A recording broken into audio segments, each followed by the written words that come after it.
ఓం శ్రీ మహాగణాధిపతియే నమః. Welcome to my channel.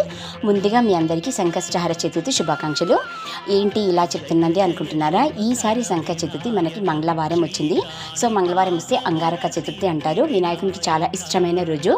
ఆ రోజు మనం మ్యాక్సిమం వీరినంత వరకు ఉపవాసం ఉండి గరకతో పూజిస్తే చాలా మంచిది. ఇన్ కేస్ హెల్త్ కండిషన్ బాగాలేకున్నా, కొందరికి చేయలేకున్నా, ఉపవాసం లేకున్నా మీరు గరకతో పూజించి పసుపు పూలు అంటే చామంతి పూలతో పూజించి అష్టోత్తర శతనామాలు చదవండి. ఇన్ కేస్ అష్టోత్తర శతనామాలు కూడా చదవడానికి వీల్లేని వాళ్ళు ఓం వక్రతుండాయ హోం లేదా ఓం శ్రీ సిద్ధి వినాయక దేవతాభ్యో నమః లేదా ఓం గం గణపతి అయ నమః అంటూ ఈ నామాన్ని 21 సారి మీరు 108 చదివితే చాలా మంచిది. లేదా 21 సారి అన్న పక్క చదువుకుంటూ మీరు అక్షంతలు వేసి ఆ రోజు మ్యాక్సిమం వీలైనంత వరకు సంకట నాశన గణేశ స్తోత్రం ఉంటుంది, అది కూడా చదవండి. చదవలేకున్నా విన్నా కానీ సరిపోతుంది. నెక్స్ట్ వీడియోలో నేను ఆ స్తోత్రం పెడతాను. సో ఫ్రెండ్స్ అందరి బాగుండాలి, అందరి మంది ఉండాలి నా కోరిక. ఈ వీడియో లైక్ చేయండి. Thanks for watching.